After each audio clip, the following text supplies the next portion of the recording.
Meenakshi YouTube channel చూస్తున్న వారందరికీ ధన్యవాదములు. నమస్తే. ఈ భావం చాలా వీడియోలు చేసి పెడుతూ ఉన్నాను. మరి నచ్చినట్లయితే లైక్ చేయండి, షేర్ చేయండి, సబ్స్క్రైబ్ చేయండి. బాగుంటే అన్ని సుఖాలే. మరి అవందరికీ ఉంటాయండి. సుఖాలు అన్నది అందరికీ అని కాదు, ఏదో ఒక విధంగా మనిషి జీవితంలో ఏదో ఒక సమస్యతో బాధపడుతూ ఉంటారు. ఆరోగ్య సమస్య, లేకపోతే రుణాలతోనో, లేకపోతే శత్రువులతోనో, ఇట్లా ఏదో ఒకటి సమస్య ఉంటుంది. కానీ మరి అన్ని సుఖాలే ఇచ్చే భావం ఏంటిది అంటే షష్ఠ భావం జాతక చక్రంలో అంటే 6వ స్థానం.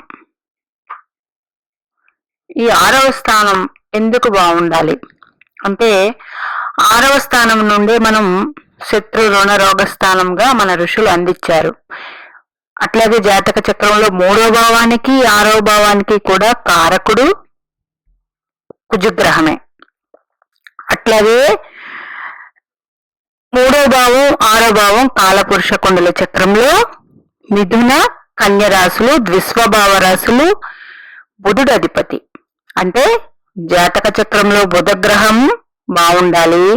అట్లాగే షష్ఠ భావం బాగుండాలంటే షష్ఠాధిపతి మీకు ఏ భావాల్లో ఉన్నారు అన్న దాన్ని బట్టి మీకు అంటే షష్ఠాధిపతి ఏ భావంలో అయితే వెళ్ళి ఉంటారో ఆ భావాన్ని ఆక్యుపై చేస్తారు. కాబట్టి అక్కడ కొన్ని సమస్యలు ఉంటాయి ఇట్లాగనమాట. అయితే ముఖ్యంగా కారకుడిని తీసుకుంటే కుజగ్రహం షష్ఠ భావానికి.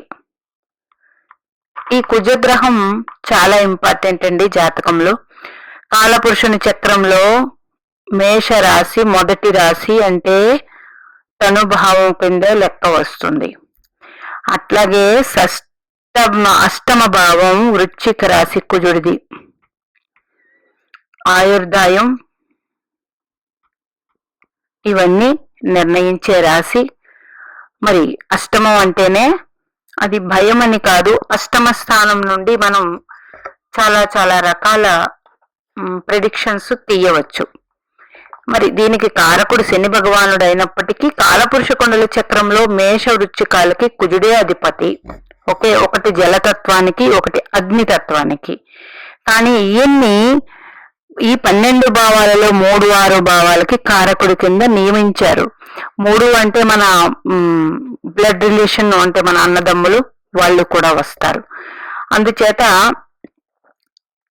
ఒక 6వ భావం అంటే మిగతా అన్ని భావాలు బాగోలండి. 6వ భావం కానీ బాగున్నట్లయితే మనిషికి కోట్లు సంపాదించక్కర్లేదండి, శత్రువులు లేరు, మనకి రుణాలు అప్పులు లేవు, ఆరోగ్యం బాగుంది.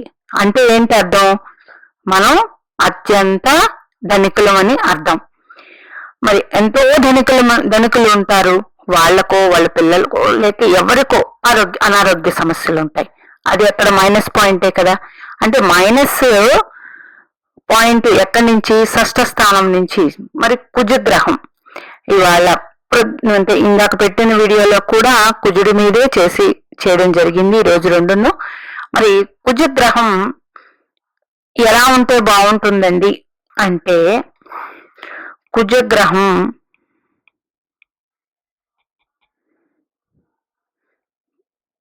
నైసర్గిక పాపగ్రహం. ఓకే, నైసర్గిక పాపగ్రహం. మరి గురుపాలిత రాశుల్లోనే కుజగ్రహం రాశి వస్తుంది. ఇది మళ్ళీ మంచిదే ఒకటి. ఇంకా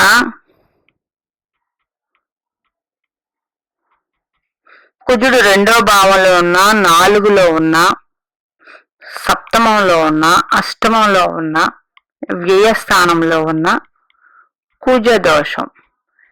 కుజదోషం మీనింగ్ ఏంటంటే కుజుడు అత్యంత శక్తివంతమైన వాడండి గ్రహాలలో. ఆయనకి సేనాపత్యం కూడా ఇచ్చి ఉన్నారు. అట్లాగే ఎరుపు వర్ణంతో ఎర్రగా కనకన మండుతున్నట్లు కుజగ్రహం ఉంటారు. అధిక ధైర్యవంతుడు, ధైర్యశాలి, బలవంతుడు, ఇవన్నీ కూడా కుజుడికే. మరి ఇంత కుజగ్రహం ఈ 2వ భావంలో ఉంటే కుటుంబం, ఓకే, 4లో ఉంటే మాతృ భావం తల్లి స్థానం, సప్తమంలో ఉంటే భార్య భర్త స్థానం, అష్టమంలో ఉంటే ఆయుష్ స్థానం, 12లో ఉంటే మన నిద్ర అవస్థ. మరి అందుకు ఎక్కువ శాతం కుజగ్రహం ఇక్కడ ఉంటే కుజదోషంగా నిర్ణయం పడతారు. ఆయా భావాల్లో ఉన్నప్పుడు దేనికైతే మనం కుజుడు ఆయా భావాల్లో ఉన్నప్పుడు ఆయా పనుల్ని లేట్ చేస్తారు. అంటే కుజుడు మెచ్యూరిటీ ఏజ్ 28 నుంచి, కాబట్టి 28 to 30, 31 వరకు ఈ విషయాల్లో కొన్ని సమస్యలు లేటు ఉంటాయి. మరి అక్కడ ఉన్నప్పుడు ఆయన దృష్టులతో కూడా ఇబ్బందులు ఉంటాయి. మరి ఈ కుజగ్రహం బాగుండాలంటే ఎట్లా అండి? ఫస్ట్ జన్మ లగ్నానికి కుజుడు శుభుడు అవ్వాలండి. అంటే లగ్నాధిపతి అనుకోండి కుజుడు, లగ్నకారకుడు రవి. అంటే మేషలగ్న జాతకులకి లగ్నాధిపతి అష్టమాధిపతి అయినప్పుడు ఈ కుజుడు మంచి ఫలితాలు ఇవ్వాలంటే రవిగ్రహం శని భగవానుడు కూడా వీళ్ళకి ఫేవరబుల్ గా ఉండాలి. అదే పంచమ భావానికి భాగ్య భావానికి ఆధిపత్యం వచ్చారనుకోండి జన్మజాతక చక్రంలో, పంచమ భావానికి ఎవరికి ధనస్సు మకరం కుంభం మీనం మేషం, ధనస్సు లగ్నానికి పంచమాధిపతి అవుతారు. మీన లగ్నానికి కుజుడు వృశ్చిక రాశి భాగ్యాధిపతి అవుతారు. ఇట్లాగా లగ్న పంచమ భాగ్యాధిపత్యం వచ్చిందంటే శుభుడు కదా. మరి లగ్న పంచమ భాగ్యాధిపతి ఫస్ట్ చూసుకుంటాం శుభుడు అయినప్పుడు పంచమానికి కారకుడు గురుగ్రహం, భాగ్యానికి కారకుడు గురుగ్రహం. గురుగ్రహం శుభత్వం పొంది ఉండాలి. పంచమానికి భాగ్యానికి కారకుడైనప్పుడు గురుగ్రహం ఎప్పుడైతే శుభత్వం వచ్చిందో అక్కడ శుభాధిపత్యం వచ్చి ఏ భావానికైతే కారకుడికి అది శుభత్వం పొంది ఆ భావాధిపతి కూడా శుభత్వం పొంది, అంటే లగ్న పంచమ భాగ్యాధిపతులు కూడా శుభత్వం పొందితే 100% వీళ్ళకి కుజుడి వల్ల అన్ని శుభాలే. మరి అందరికీ ఉంటాయా అండి అంటే ఉండవు. అందుకే ప్రతి ఒక్కరూ ఏదో ఒక సమస్యతో బాధపడుతూ ఉంటారు. మరి బాధ పడ్డం అంటే మనం అది మన తలరాత. కానీ ఏది కూడా భగవంతుని ఆరాధించే పద్ధతిలో ఆరాధన వల్ల చాలా మట్టుకు తప్పించుకోవచ్చు. మరి కుజగ్రహ దశ కూడా తక్కువే.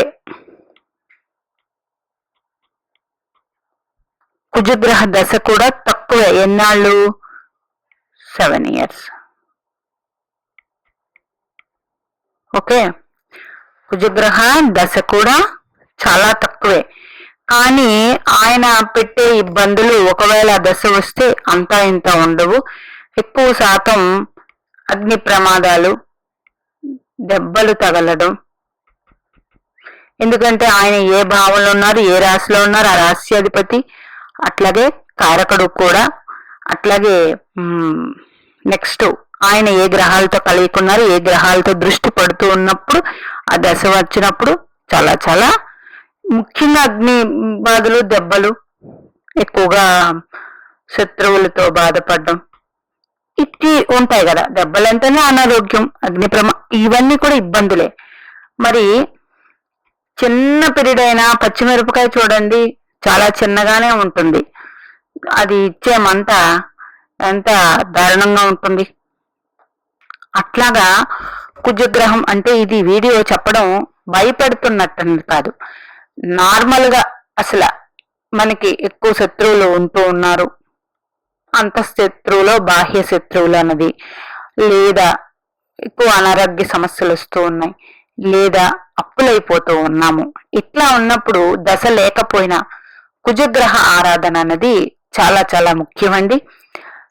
మరి విడవకుండా చేయగలిగితే కుజగ్రహ ఆరాధన అంటే సుబ్రహ్మణ్య స్వామి ఆలయాలు దర్శించడం, ప్రతి మంగళవారం సుబ్రహ్మణ్య స్వామిని పూజించడం, అట్లాగే ఆంజనేయ స్వామి ఆయన సింధూరాన్ని పూసుకొని అంటే ఒళ్ళంతా సింధూరంతో పోయబడి ఉంటుంది కాబట్టి ఆంజనేయ స్వామి ఆరాధన చేస్తే కుజగ్రహం నుంచి కుజగ్రహం ఇచ్చే బాధల నుండి తప్పించుకోవచ్చు.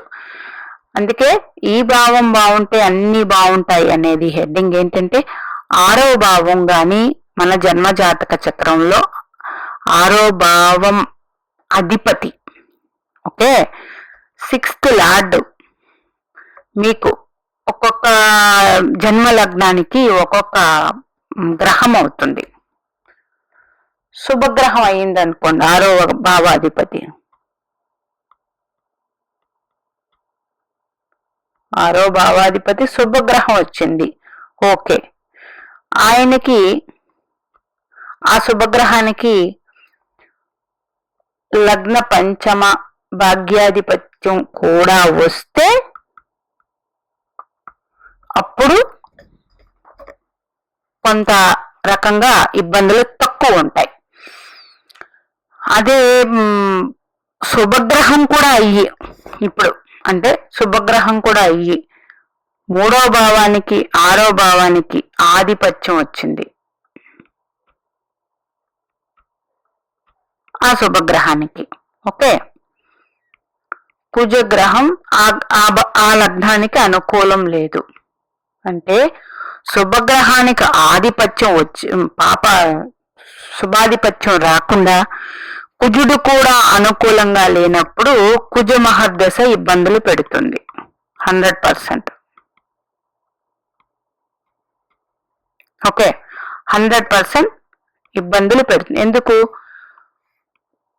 శుభగ్రహానికి ఆధిపత్యం వచ్చినా కూడా ఇక్కడ కుజుడు అనుకూలంగా లేనప్పుడు అక్కడ ఆ భావం నుండి కొన్ని ఇబ్బందులు ఎదుర్కోవాల్సి వస్తుంది. మరి ఆ శుభగ్రహ దశ ఎట్లా ఉంటుందండి అంటే 3వ భావానికి 6వ భావానికి శుభగ్రహ అని చెప్పారు, ఆ దశ ఎట్లా ఉంటుంది? మరి కుజుడు కారకుడు కదా ఇక్కడ. అప్పుడు ఆ 3, 6 భావాధిపతిని కుజగ్రహం చూస్తూ ఉంటే ఆ దశ బాగుంటుంది, కారకుడితో చూడబడుతూ ఉన్నాడు కాదు, బాగుంటుంది, అట్లా తీసుకోవాలి.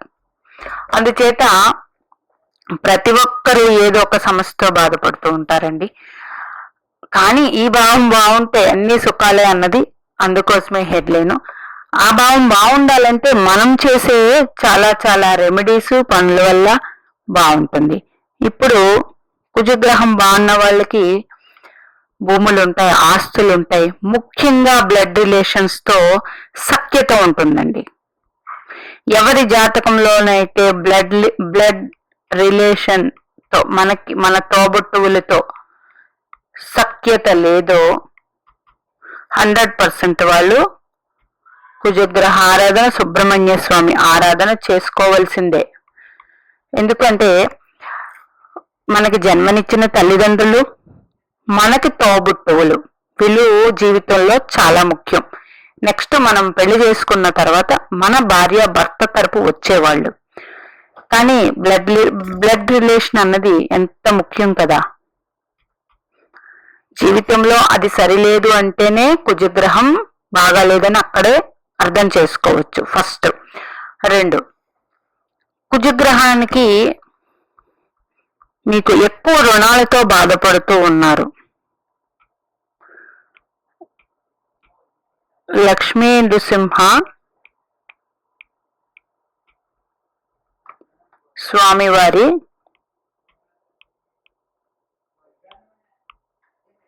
స్తోత్రం ఉంటుంది.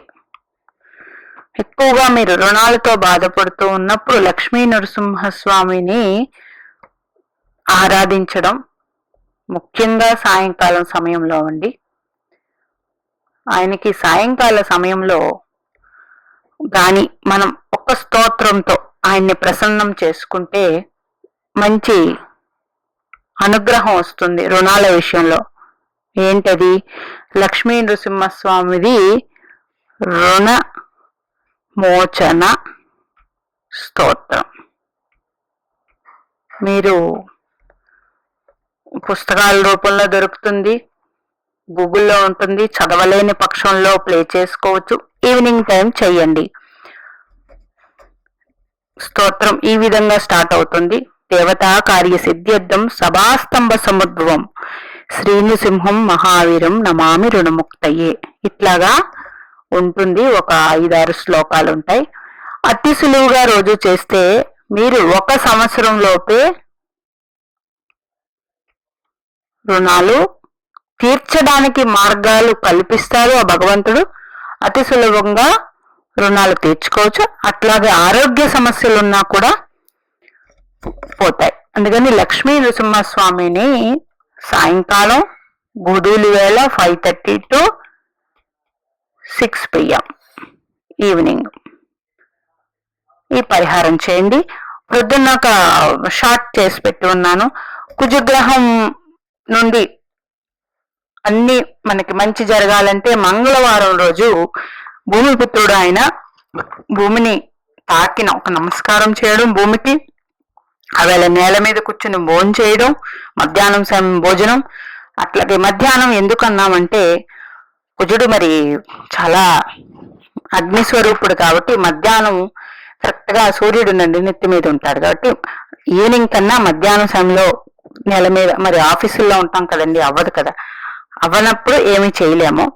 చేయటం అట్లాగే నేల మీద పడుకోవడం ఇవి కానీ చేసినట్లయితే కుజుడి అనుగ్రహం కలిగితే ఈ భావం బాగున్నట్లేండి. ఒకవేళ ఆ భావాధిపతి, ఆ భావకారకుడు కుజగ్రహం బాగాకపోయినా, ఒకవేళ షష్టాధిపతి దశ వచ్చినా, ఇబ్బందులు పడుతూ ఉన్నా సరే ఈ పరిహారం చేయొచ్చు. అట్లాగే కుజ మహర్దశ వచ్చినా ఈ పరిహారాలన్నీ చేసుకుని అతి సుఖంగా ఉండడానికి ప్రయత్నిద్దాం. మీనాక్షి దేవి ఆశీస్సులు మనందరి మీద ఉండాలని కోరుకుంటూ నమస్తే.